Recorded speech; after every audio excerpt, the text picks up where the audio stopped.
Hi everyone, and thank you for coming. Today we're here to talk to you about how to get your projects from functional to successful and how to continually solve problems and not make new ones.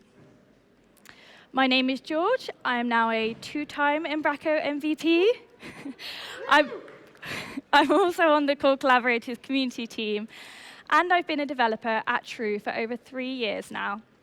And in that time, I've worked across numerous projects in all shapes and sizes. And over the years, I've had to battle with poorly planned requirements, unclear processes, and objectives. Hi, and I'm Steph. I'm the UX lead at True. I have 10 years experience working agency and client side. And like George, I've been at True for the last 3 years.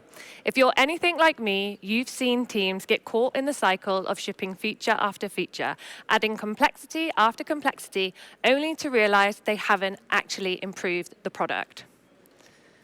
So as mentioned, we both work at True, who are platinum and contributing partners. And we have worked with many different brands across many industries to try to move beyond the more is better mindset and to really focus in on solving the right problems. You might be wondering why we're here together. UXers may champion the voice of the users, but we all work on products someone else uses. We all have a role to play in that final experience, and we want people to value our work.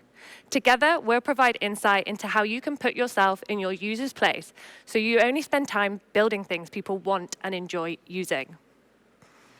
So today, you will hopefully take away a better understanding of how workflows become demand-driven instead of strategic, and how this can impact feature adoption, and we'll also take a look at the cultures that are driving these challenges. We'll provide an overview of what user-centered design is and how it mirrors the development process, and also some ways you can assess your maturity levels. And finally, we'll provide some simple, tactical ways you can realign your team on how decisions are made, so you can move towards a more user-centered design approach, so you don't waste time on low-value features or introduce new problems. Here's a stat that might surprise you. Only 20 to 30% of features are actually used. That's 20 to 30%. We're wasting 70 to 80% of our time developing features no one is using. Were those late nights and long weekends really worth it? And as we continue to develop more and more features, the new feature adoption rate is just 6.4%.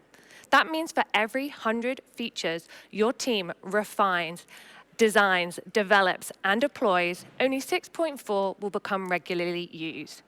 That's because features can be overcomplicated, created for the wrong reason, misaligned with user behavior, or designed for all their edge cases instead of the core problem. And every unused feature clutters the interface, slows performance, complicates testing, and creates technical debt. This isn't just inefficient, it's expensive. An estimated 29 billion is being spent on these features. Lots of money is being spent on work that could actually be harming the success of your product.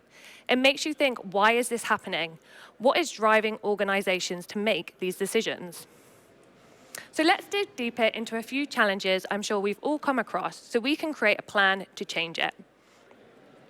Managing stakeholder demands is always an area of friction.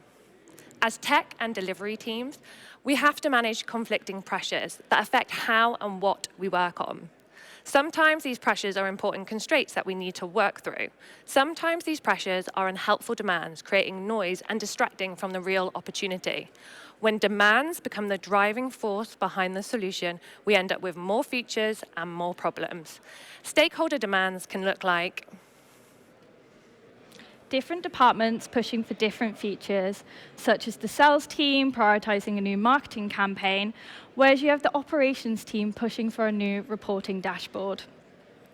These decisions can seemingly come out of nowhere or go against anything that's already been made. And this often happens because there is a lack of a clear overarching challenge or problem that everybody is brought into and following. Therefore, we get these different departments requesting features that they want to meet their own agendas and internal KPIs. And we often end up just doing these things because they are adamant that they need them, and we may not have the insight to be able to challenge these demands. Even when different departments aren't pushing for different features, you might have too many musts or priority ones. You've probably experienced a late addition stakeholder finally looking at the product, only to question why their pet feature isn't included and demanding it has to be there. Every idea is treated as urgent. No one's thought about it until a month before go live, but suddenly it's in scope and a must, and we race to deliver another feature. Equally, simple ideas and functionality can become complex because every possible scenario must be delivered, rather than the most likely and the most prevalent. And when all that happens, we end up with feature bloating. Every department got the thing they wanted. Now everyone wants it to be at top, front, and center. Often we get these digital experiences where we are overwhelmed because multiple things are pulling for our attention. Yet later on into the tool or website, it's clear that there has been a lack of care or attention being taken. Potentially some features didn't really get thought through properly, or we end up with lots of bits and pieces, but the overarching experience is left feeling muddled and murky. Success is being measured by delivery, not value. Features aren't connected back to the goals set out at the start, and we're just delivering more and more stuff. Volume and speed become the measures of success. Teams become output-driven instead of outcome-driven. And activity is mistaken for progress. And this can be a common issue when clients mistake the lack of fixed scope for unlimited scope. Now, throwing it back to early search engine homepages, these are classic examples of too much pulling in too many different directions. You can clearly see how all of the different departments got the piece of the homepage they wanted, and it fights for your attention, creating a confusing homepage where the search actually feels like the least important bit on the page. Well, Google recognized this and transitioned away from a homepage with many links to a simplified search box. It focused in on that search utility function without expanding to the full portal, which was quite the opposite to what everybody else was doing. Everything that could be front and center wasn't.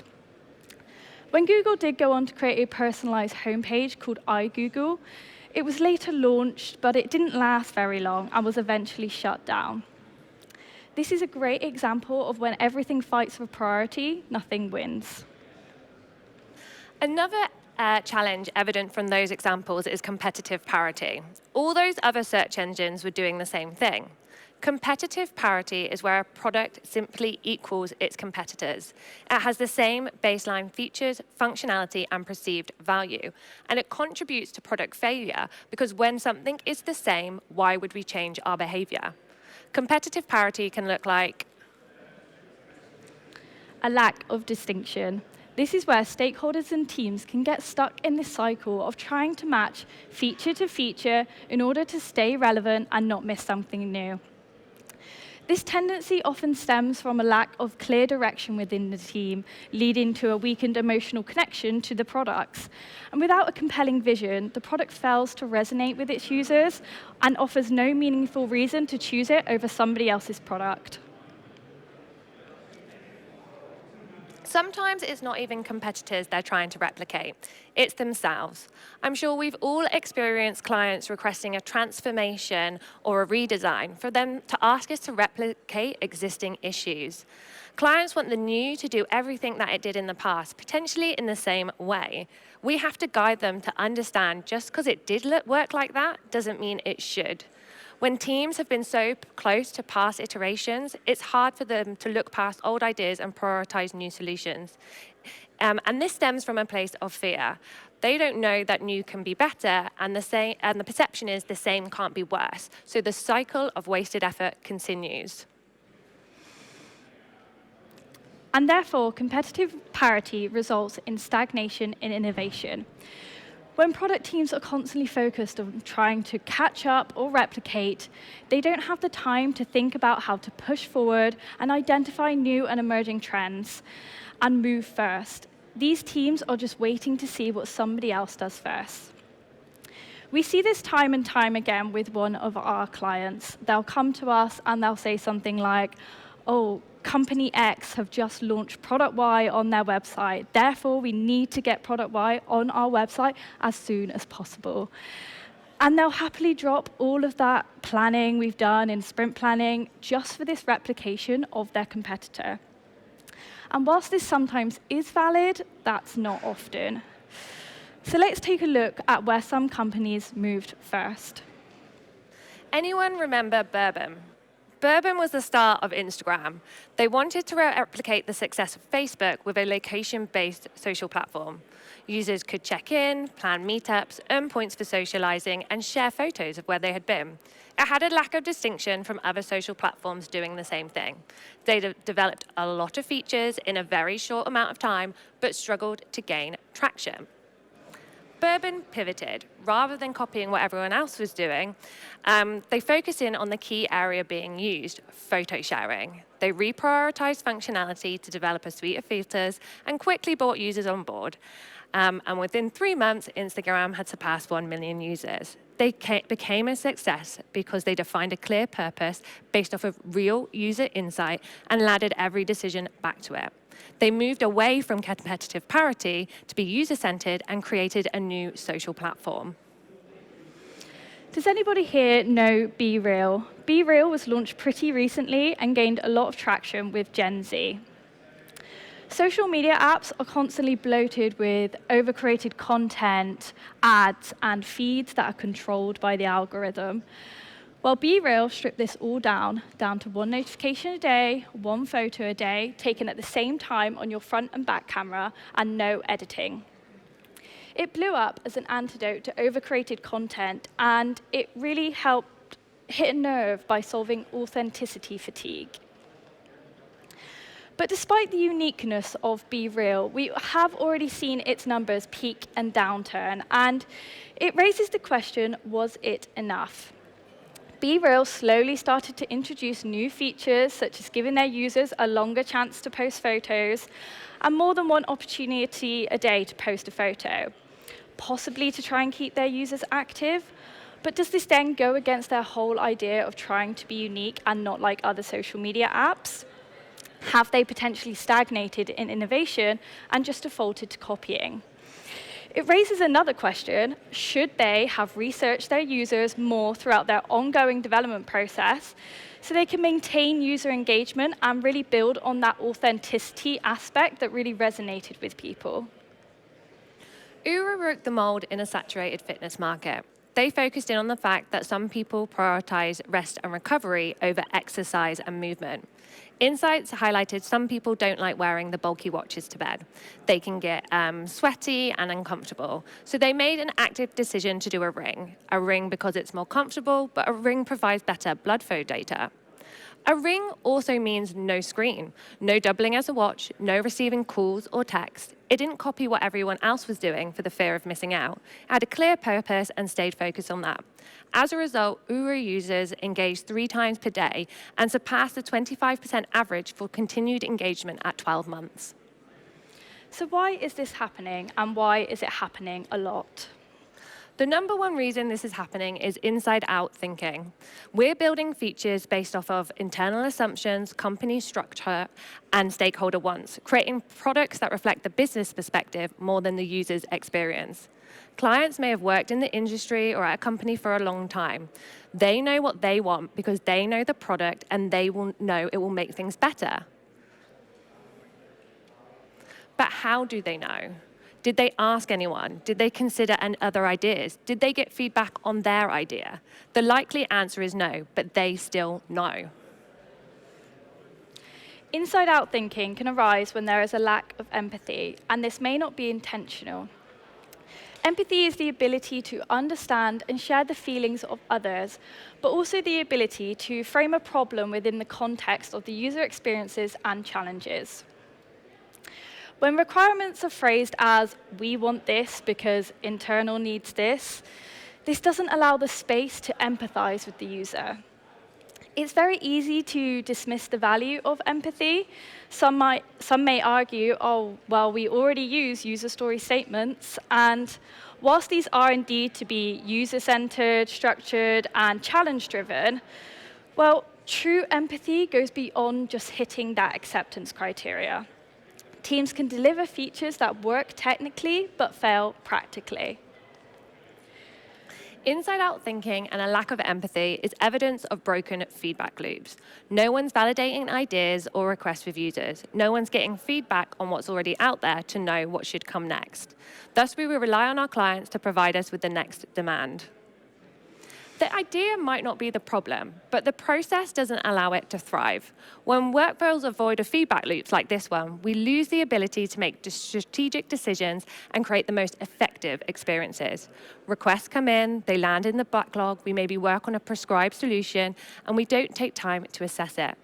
We need workflows that enable outside-in thinking throughout the development process. It's not something we just do during discovery or in the middle during design. It's fundamental to keep roadmaps, backlogs, and sprints aligned and adding value. So at True, we try to support our clients to move away from workflows that look like this one to workflows that look like this, which allow for that user research, analysis, and feedback to inform the purpose of the sprint and to understand its success. And this cycle continues. And developers play a key role in keeping that connection to purpose so that every line of code contributes to meaningful outcomes. And developers can have a key role in every single step of this workflow. So how do we get there? First, let's clarify what user-centered design is.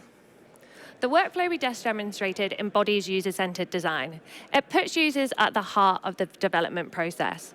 User-centered design is a continuous loop that involves testing and iterating, using real data to make decisions, continuously refining the experience based off of the company and users' evolving needs. It doesn't mean you have to test and prototype everything before putting it live. It means don't put something live and never check in on it. It means don't assume you know what your users want and how they want it. User-centered design is also a scale. All organizations will fall somewhere on this maturity scale. Depending on where you and your organization sits, affects your ability to get the most out of the time you spend developing. You can also get your clients to consider where they sit on the scale before you start work to help understand what challenges you might be walking into. At the bottom, user-centered design isn't important. It's maybe a person's job, it happens in a discrete or specific time, or it doesn't happen at all. Individuals within other disciplines don't feel responsible, and this results in poor usability, low adoption rates, widespread workarounds, and internal teams compensating with ever-growing complexity. At the top, it's embedded throughout the organization. Everyone knows and feels responsible for that end experience. Teams are cross-functional, highly collaborative, and no one's trying to protect a discipline. They're encouraged to test the ideas and pivot based on findings. We see the greatest impact of a champion user-centered design when it doesn't come from the person with UX in the title. When developers frame their constraints through the lens of the user and communicate alternative solutions and how they add value, this really resonates. It helps clients to move away from those low-value requests. If you're experiencing any of the challenges we mentioned at the start of the talk, you're most likely around here. Improving user-centered design and moving up the scale comes down to two key areas: culture and process. Culture can feel like a big mountain to climb, and how can a team or an individual take on that responsibility? So we try and tackle the process and let the culture evolve with time. Now back to that user-centered design continuous loop. If we take a closer look into each step, we have many similarities to the development process. So as developers, we explore the problem space. We spend time investigating new tech solutions or tools that we can use to solve challenges in our current technology stack. And we reflect on learnings from previous projects and sprints. Oh, there we go. Then we spend effort investigating all of the possible options to produce our technical recommendations, such as balancing performance, scalability, and the impact on legacy systems on our recommendations. And just like our creative counterparts, we should all be designing a solution that meets within technical scope and recommendations, whether this is through planning, UML diagrams, or even prototyping. And when it comes to delivery, the process becomes much easier as we have spent that time planning, researching, and exploring all possible options, which makes the development process much more enjoyable. Even things like well-written, well-documented code all helps to aid the delivery process and produce a more user-focused solution. And then finally, our solution is then tested through unit testing, automated testing, and manual QA. So that code is constantly getting validated, and that feedback loop continues. We wouldn't ship untested code just as designers wouldn't ship unvalidated designs. So just to summarize, user-centered design is like writing good code. You define the problem, you work out how you're going to solve it, you create the solution, you iterate until it works, and then you optimize for the people who will use it. So what can you do to influence your client's way of working and become more user-centered? At True, we use a three-pronged approach. User research. This requires engagement with actual users. Data analysis, utilizing on-site or live behavior in the decision-making process. And operational design, not forgetting or scrimping on the experience of internal teams. At any point in the project, you can do user research. User research can be generative, evaluative, moderated, unmoderated, qualitative, quantitative. It can simply be asking for feedback. It can be done to uncover existing issues, generate or explore new ideas, or validate some assumptions. Most importantly, it helps you to identify what to do next. AI can be used to create prototypes and synthesize data a lot quicker than ever before, making time and budget less of a blocker. We can get feedback on items a couple of sprints ahead. It's also important research feels accessible to all. Traditionally, you may have felt left out of this process, and that's on the researcher. We believe everyone can benefit from research because there's no point in doing research if action isn't taken and minds don't change. Developers don't want to spend time building things no one's using, and researchers don't want to spend time investigating things no one changes. So you can observe research sessions. Nothing is more eye-opening than watching someone use what you have built and struggle. You can raise questions or doubts. Maybe you're unsure about a proposed solution and want validation in advance so you have confidence in what you're building. Ask to be included in playback sessions. If more people are aware of what's uncovered, we can hold each other accountable and use insights to guide decisions. And be part of the ideation session. Ideas can come from anyone. And then if we're all armed with the knowledge about users, we can all create more user-centered ideas. One of our clients, California Shutters, is an e-commerce site selling DIY shutters. They're a high-value ticket item that is rarely purchased. Users must understand the product range, along with how to measure and install them. As part of the buying process, users must customize the configuration of a shutter, choosing the colors, number of panels, to whether they want a mid-rail, where they want the mid-rail, do they want multiple mid-rails? Some of you might be asking or wondering, what is a mid-rail? Why would someone want one? And how do you decide where to put it? Because it's not always in the middle. The original experience tried to answer these questions. A tooltip was in the backlog, styling applied, and feature developed. Limited attention was given because it was perceived to be a standard element. But a tooltip providing a couple of lines of copy couldn't guide participants or guide users. When users interacted with it for the first time and had a poor experience, they wouldn't bother again, assuming all were going to be equally unhelpful. And they wouldn't purchase because they weren't confident in the configuration that they had made. Information needed to be expanded significantly to house more content, better content, and in varied formats. Presented in a way that didn't take the user out of the configuration process. And to do so, we created a side panel that popped up, which provides all the information to the user without filling out the configurator or taking them away to a new page. So the development team needed to think about the editor experience too, as this could become a very lengthy process. if tooltips were being added to every single step of the configurator. It also needed to be easily managed across the whole product set, so content could be easily reused and updated. Therefore, we created a central space to store the global tooltip that would be shared across all products, but we also included the ability to override every single tooltip on a product-by-product basis.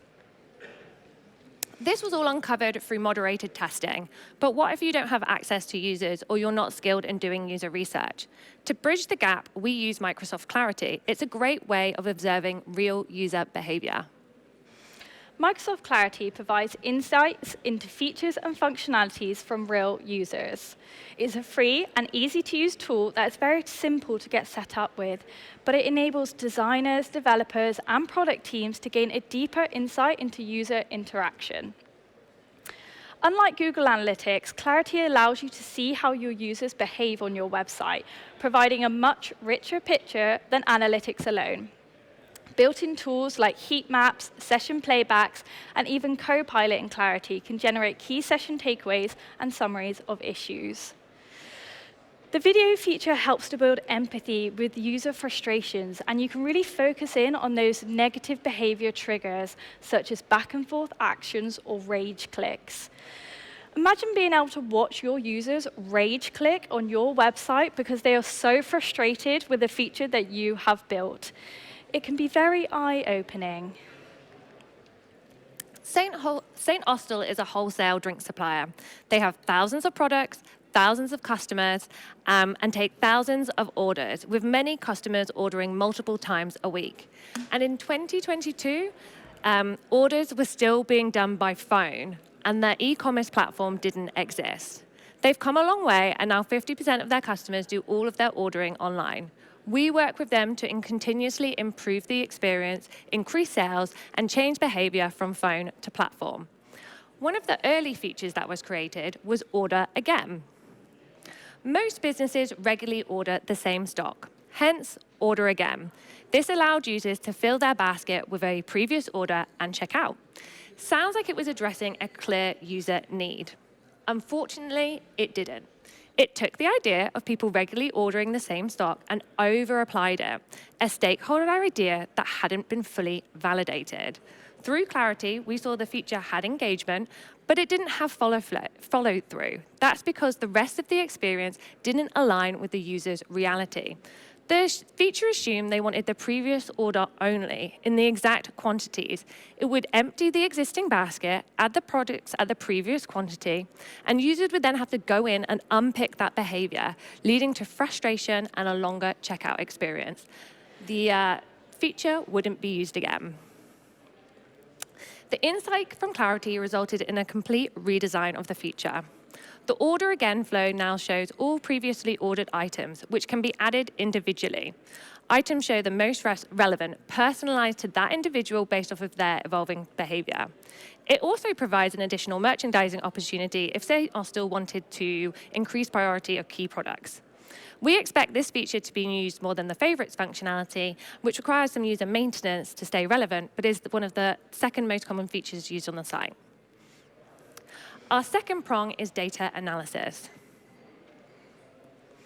Data analysis isn't just about Google Analytics. It's about considering all the tools within the technical stack and understanding what type of insight each can provide and how that insight can improve the experience. Now, Algolia is a tool that we have become very fond of at True. It's a content recommendation and AI search platform that we have integrated with on many different projects now. St. Austell uses a combination of Umbraco and Algolia to house over thousands of products, which allows their users to purchase over thousands of products every single day. The great thing about Algolia is that it's constantly learning and making decisions for you when it comes to content recommendations, yet it also provides interesting feedback and analysis to help you make decisions on what your users see too. Algolia's AI search tool also allows for personalized and prioritized search facilities. So this means that for each query, Algolia will use your user's profile to re-rank a results list based on what it knows to be contextual influencers. And one final advantage of this tool is the use of synonym search. So on the St. Austell website, we have utilized a lot of the Algolia features, including synonym search. So this is where Algolia starts to learn, based upon user interaction, what a user might have meant when they search for something else. So it could proactively suggest that somebody searching for Pepsi Max may also want to see the search results for Diet Pepsi. Consecutively, it can start to learn things like product codes. So, for example, say a pub landlord, instead of having to search for a complicated wine name, they can simply search for the product code and find the search results they expect to see. So we are no longer having to be the ones to hard code features like that into our solutions. Algolia is picking up on these things and proactively analyzing that data for you on the fly. But it also provides interesting information and feedback to us, which allows us to gain a much deeper insight to what our users are doing and searching for on our websites. It really helps to empower businesses with a fast, scalable, and customizable search solution that enhances user satisfaction and engagement. Finally, it's important to consider the operational design of a tool. The internal teams have an ongoing responsibility to maintain content, fundamental to the experience. They're integral to ensuring the experiences we craft remain functional and engaging. They say garbage in, garbage out. If a tool is unclear or difficult to use, data, information, and content become inaccurate, which ultimately leads to a poor experience. And internal teams begin to lose faith in the technical solution. So I was recently out with a friend who works in digital marketing, and we were talking about work, and obviously Umbraco came up, and she said to me, and I quote, "I hate Umbraco, it's so difficult to use." I know. And so I did some digging into why she thought this, and eventually came to realization and said to her, it's not Umbraco you hate, it's unfortunately how your back office was set up for you, that's what you hate. Now, we are lucky to have a helping hand when it comes to building a user-focused website, and this is thanks to the out-of-the-box layout and tools that we get from using Umbraco. And I'm sure we can all agree that the Umbraco CMS has been built with users and developers in mind, from the ease of setting up our models for our components or blocks, to the user-friendly approach to website editing. But then it is on us with what we do with this well-designed setup. Which is why I think some small changes can make a big difference. So just to go over a few of those now. So it may seem simple, but adding thumbnail images to your blocks or components can really help your users understand what they are. Or go one step further and implement the block preview package. I also think it's very important to plan out your components and your page structures with your team or even on your own, as this may seem like one of the easiest steps, but if you get this wrong, you could end up building a very confusing workflow that lives on your website for a long time. And I also think it's very important to learn who your audience is, as in who are your CMS editors? Have they used Umbraco before? Are they tech savvy? Will they be setting up a lot of blog articles? At True, we actually tried to interview the people who will be our CMS editors, as knowing the type of person who will be using your website can really help shape the type of CMS you build. And then, if possible, continue to review the current setup and develop new ideas and improve on them. Remember that stat from earlier where only 6.4% of products are being used? Take the time to find out if this is the case with your CMS and the blocks it contains. And finally, don't forget about all of the available Umbraco packages and tools, including packages built by the community. Before starting a new piece of work, take the time to find out if somebody has already built a package which solves the problem you are just about to work on. I've even almost fallen into this trap before, where I was about to start a big piece of work on redirects and then found out there was a package that did exactly that.